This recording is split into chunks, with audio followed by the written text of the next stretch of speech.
हमारा चैनल फैज़ान पंजतन को सब्सक्राइब करें, लाइक करें, बेल आइकन बटन को दबाएं। अस्सलातु वस्सलामु अलैका या नबी अल्लाह सल्लल्लाहु ताला अलैहि वसल्लम।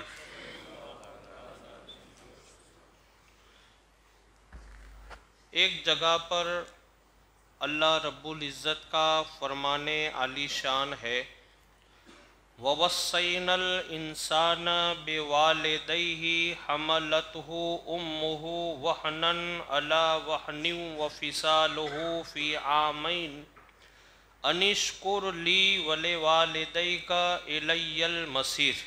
पूरी आयत करीमा है आगे भी, लेकिन मैं उसका तर्जुमा आपको सुनाता हूँ डायरेक्ट।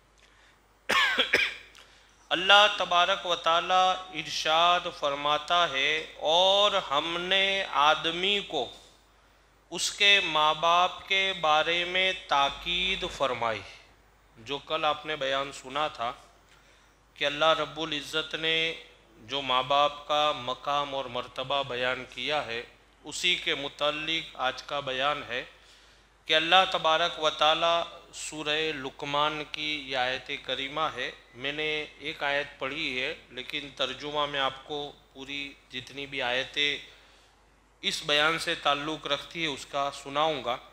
अल्लाह ताला इरशाद फरमाता है, हमने आदमी को उसके माँ बाप के बारे में ताकीद फरमाई, उसकी माँ ने उसे पेट में रखा कमज़ोरी पर कमज़ोरी झेलती हुई। ज़ाहिरी बात है कि जब माँ के पेट में बच्चा होता है और माँ कितनी भी कमज़ोर हो, और बहुत सारी माएँ तो मैंने ऐसी भी देखी है कि जो जिस्मानी एतबार से वो बहुत कमज़ोर होती है, खुद बराबर चल भी नहीं पाती है।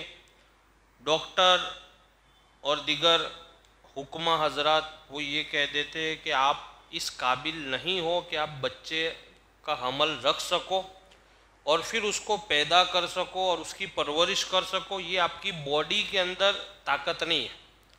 लेकिन फिर भी मैंने उन माँ बहनों को ये कहते हुए सुना कि कुछ भी हो जाए लेकिन मुझे औलाद चाहिए। और आपका भी तजर्बा होगा कि हर एक की, चाहे वो बाप हो या माँ हो, सबकी तमन्ना होती है कि उनके घर में औलाद हो। फिर वो औलाद होती है, मान लो कोई ऐसी तकलीफ़ होती है तो वो सारा इलाज भी करवाते हैं। बच्चा पैदा होने के बाद उसकी सारी ट्रीटमेंट वगैरह, यानी डॉक्टर जो भी कहते हैं कि भाई ये करना पड़ेगा, हाँ वो मंजूर है, माँ बाप तैयार हो जाते हैं।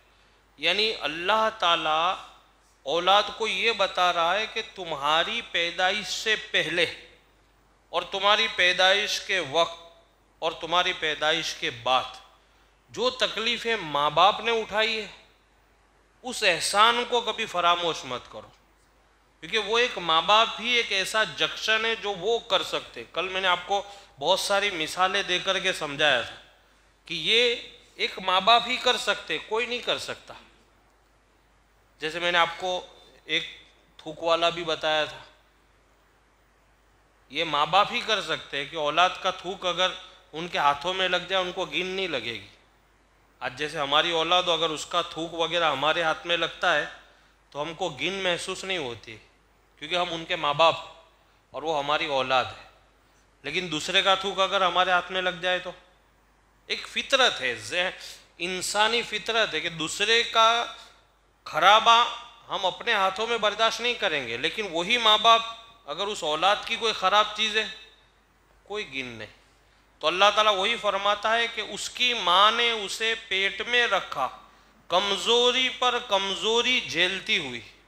कमज़ोर थी, फिर हमल ठहरना। अब जाहिर बात है, जब किसी औरत को हमल ठहरता है ना, तो वो जो खुराक खाती है ना, वो कुदरती तौर पे दो जगह पे डिवाइड होती है, एक उस औरत की जिस्म में और बच्चे के जिस्म को तैयार करने में भी।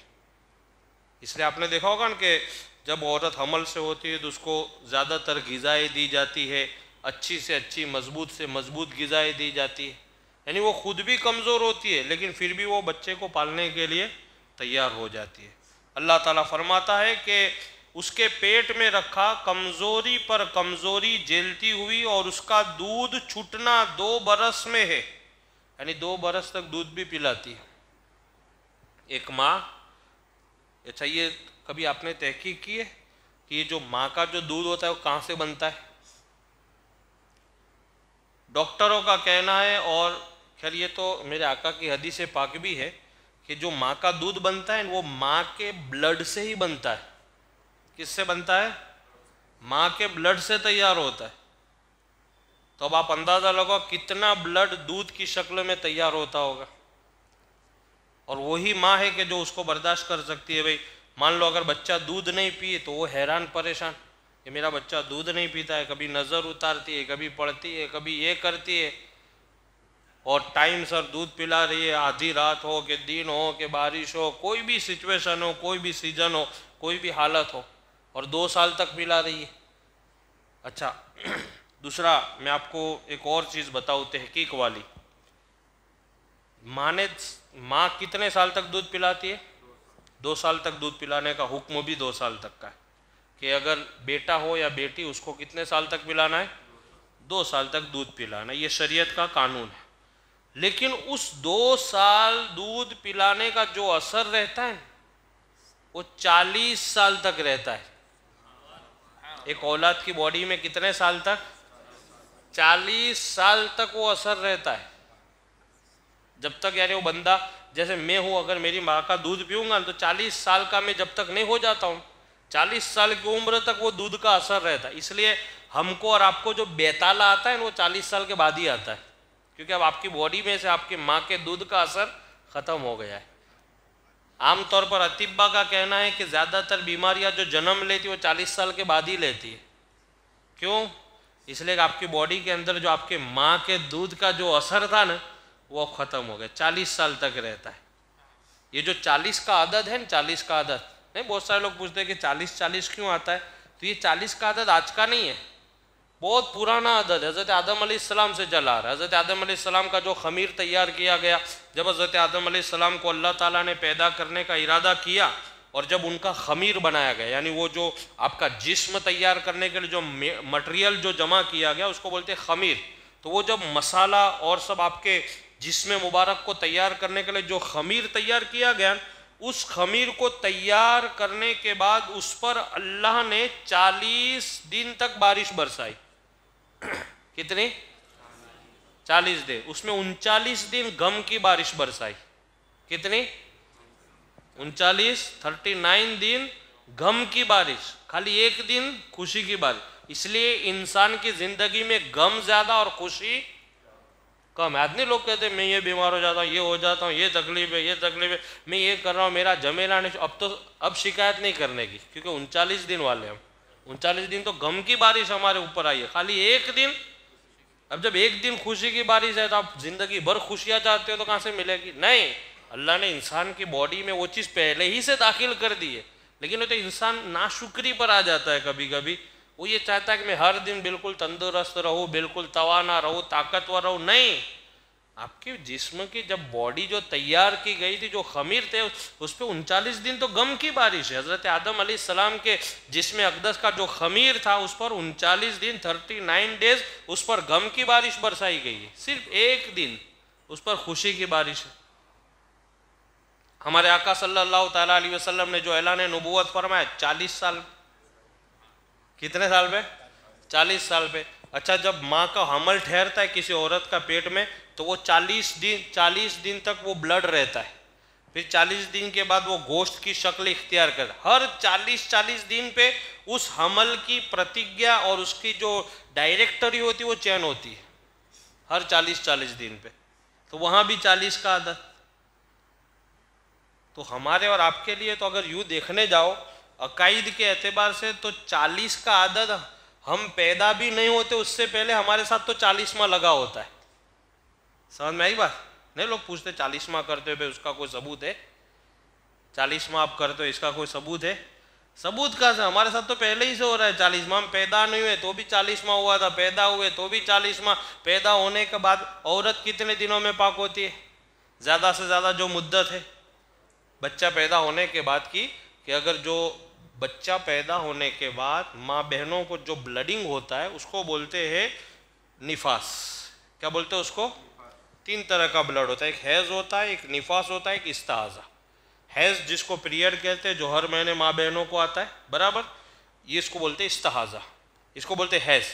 और दूसरा जो बच्चे की पैदाइश के बाद जो ब्लडिंग होता है उसको बोलते हैं निफास। और किसी बीमारी के वजह से अगर किसी माँ बहन को ब्लडिंग होता है तो उसको बोलते हैं इस्ताज़ा। ये निफास और हैज़ में औरत को नमाज वगैरह नहीं पढ़नी, लेकिन बीमारी की वजह से अगर किसी को ब्लडिंग होता है तो उसको नमाज माफ़ नहीं है, नमाज पढ़नी है, बराबर। लेकिन किसी औरत के बच्चा पैदा हुआ तो उसके ब्लडिंग होने की जो ज़्यादा से ज़्यादा मुद्दत है, कि किसी मान लो किसी औरत को 50 दिन तक ब्लडिंग चालू रहा, चाहे वो थोड़ा थोड़ा या ज़्यादा कैसी भी शक्ल में, तो वो 40 दिन तक नमाजें नहीं पढ़ेगी। लेकिन 40 दिन के बाद भी अगर ब्लडिंग चालू रहता है तो अब वो नमाज चालू कर देगी, 40 दिन तक नमाजें माफ़। फिर उसके बाद 41वां दिन जब चालू हो गया तो अब नमाज नहीं छोड़ेगी। तो ज़्यादा से ज़्यादा बच्चा पैदा होने के बाद जो ब्लड आने की मुद्दत है वो 40 दिन, और कम से कम की कोई मुद्दत नहीं। मान लो किसी औरत को आज बच्चा पैदा हुआ और कल अगर उसका ब्लड बिल्कुल बंद हो गया और ब्लड नहीं आता है तो वो पाक हो गई। हमारे अंदर एक ये भी रस्म है कि 40 दिन तक नापाक, भले उसका ब्लड बंद हो गया है, साफ सुथरी हो गई है, लेकिन हमारे अंदर एक मसला आम है, ये एक तरीका आम है, इसको आप गौर से समाप्त कीजिए कि किसी औरत को बच्चा पैदा होने के बाद 1 दिन में, 2 दिन में, 3 दिन में, 4 दिन में या 5 दिन में ब्लड वगैरह बंद हो गया, अब नहीं आता, तो वो पाक हो गई। क्या हो गई? अब वो नमाज भी पढ़ेगी, रोज़ा भी रखेगी, कुरान पाक भी पढ़ सकती है। लेकिन हमारे अंदर क्या सिस्टम है कि नहीं, 40 दिन तक वो पाक नहीं होगी। हालांकि ये तरीका गलत है। अगर मान लो 1 दिन, 2 दिन, 3 दिन में बच्चा पैदा होने के बाद किसी माँ बहन को खून अगर बंद हो जाता है, जिसको निफास कहते हैं, तो वो पाक हो गई। ये तो ज़्यादा से ज़्यादा मुद्दत 40 दिन की है, वो उसके ब्लड आने की जो मिकदार, ज़्यादा से ज़्यादा अय्याम की जो मिकदार है वो 40 दिन है। तो बहरहाल ये 40 का जो अदद है वो पहले से चला आ रहा है। बहरहाल समाप्त फरमाए। तो ये जो मैं बात बता रहा था कि एक आदमी के अंदर, बेटे के अंदर, औलाद के अंदर उसकी माँ का दूध कितने साल तक असर करता है? 40 साल। जैसे ही 40 साल ख़त्म हुए कि आपको बेताला चालू हो जाएगा, फिर आपकी ज़िंदगी में भी बहुत सारी बीमारियाँ, किसी घुटने का दर्द, कमर, ये अलग बातें होता है, बहुत सारे लोगों को पहले भी हो जाता है, लेकिन आप अंदाज़ा लगाओ कि वो माँ के दूध में अल्लाह ने कितना असर रखा है कि 40 साल तक उसका पावर रहा है। ये गौर व फिक्र आप करें। और ये कोई मेरी और आपकी बताई हुई बात नहीं है, ये बहुत मोतबर बात मैं आपको बताऊं कि 40 साल तक बेटे की, औलाद की बॉडी में उसका असर रहता है। तो वो दूध में अल्लाह ने कितना कमाल रखा है कि 2 साल खाली पिलाया है बस, अब उसका असर 40 साल तक चल रहा है। तो वो माँ के उस दूध में अल्लाह ने कितना असर रखा, कितना पावर रखा, आप वो देखिए। समाप्त फरमाइए आयत करीमा का तर्जुमा। और उसका दूध छूटना 2 बरस में है, और ये कि हक मान मेरा और अपने माँ बाप का आखिर मुझी तक आना है। अल्लाह ताला फरमाता है कि देख, अपने माँ बाप के हुकूक अदा कर, और फिर ये बंदे आखिर में तुझे मेरी तरफ ही लौटना है। अगर तू तेरे माँ बाप का हक अदा नहीं करेगा तो तुझे एक ना एक दिन आखिर में मेरी बारगाह में आना है। और अगर वो दोनों तुझसे कोशिश करे कि मेरा शरीक ठहराए ऐसी चीज़ को जिसका तुझे इल्म नहीं, तो उनका कहना न मान। मतलब कोई शिर्क वाली बात कहे, समझ गए, कुफ्र वाली, शिर्क वाली बात कहे तो वो बात मत मानना उनकी। बाकी उसके अलावा सब बात, ये मसला भी है, अगर आपके माँ बाप कोई शिर्क वाली बात आपको कहते हैं कि भाई शिर्क कर, या शिर्क वाला काम कर, या कुफ्र कर, या कुफ्र वाला काम, वो बातों को आपको मानना, बाकी उसके अलावा सारी बातें मान। ये कुरान पाक की आयत करीमा है। और अगर वो दोनों तुझसे कोशिश करे कि मेरा शरीक ठहराए ऐसी चीज़ को जिसका तुझे इल्म नहीं, तो उनका कहना न मान, और दुनिया में अच्छी तरह उनका साथ दे और उसकी राह चल जो मेरी तरफ रुजू लाया। फिर मेरी ही तरफ तुम्हें फिर आना है तो मैं बता दूंगा जो तुम करते थे। अल्लाह ताला फरमाता है तुमने जो जो किया है वो सारी चीज़ें मैदान महशर में तुम मेरे पास आने वाले हो, सारी चीज़ें तुमको बताए, तुमने ये किया वो किया ये। तो ये जो मैंने अभी बयान किया ये आयत करीमा का तर्जुमा है। इंशाअल्लाह अज़ीम आगे और आप कल समाअत करेंगे। अल्लाह से दुआ है कि अल्लाह रब्बुल इज़्ज़त मुझे और आप तमामी हज़रात को माँ बाप की खिदमत की तौफ़ीक़ अता फ़रमाए।